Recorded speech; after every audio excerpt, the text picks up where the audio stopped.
The Alley Theater closes out its 22-23 season with a thud. This is Dr. David Deshine, and welcome to the special edition of Starstruck, where we keep our audience up to date on the arts and theater scene.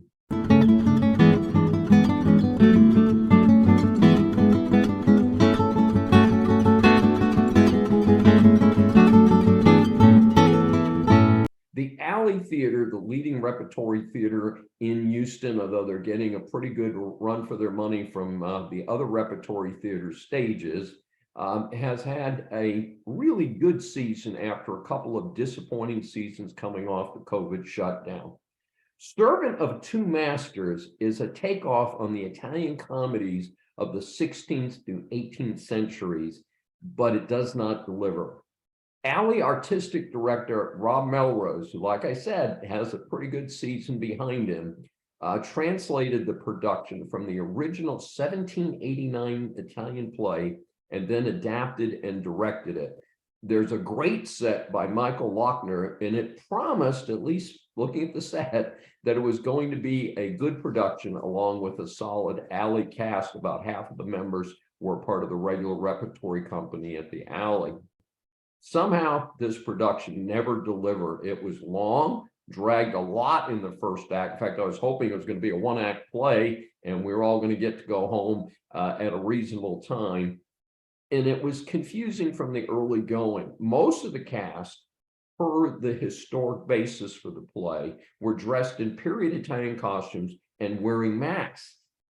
But the featured lovers, their centerpiece lovers in this messed up play, Silvio and Clarice, played well by Dylan Godwin and Melissa Milano, are not in period costumes. What's this about? How does it work? You got some in period costumes, but the main characters are not? Not working so well for me. The bright spot in the show was the lead character, Truffaldino, played with very good enthusiasm by Christopher Salazar. And he hams it up, does a nice job. I think he ad-libbed some of it. That came off pretty well. And he dominated most of the show. And again, he did have some funny bits.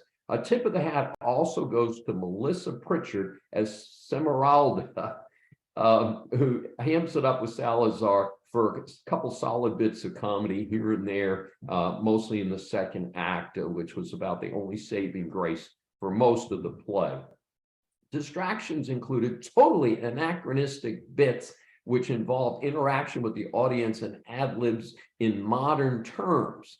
You got to make up your mind, folks. It's either a period piece or it's a spoof or it's a current piece, but you can't mix all of those things in and throw them in the blender. It works for smoothies. It doesn't work for this play for sure. Disclaimer, I buy my own tickets. I do not commit to doing a review. I do not identify myself as a reviewer. This is Dr. Dave, who awards 3 stars, grudgingly, to Servant of Two Masters at the Alley Theater. If you've enjoyed this review, please subscribe on your favorite platform.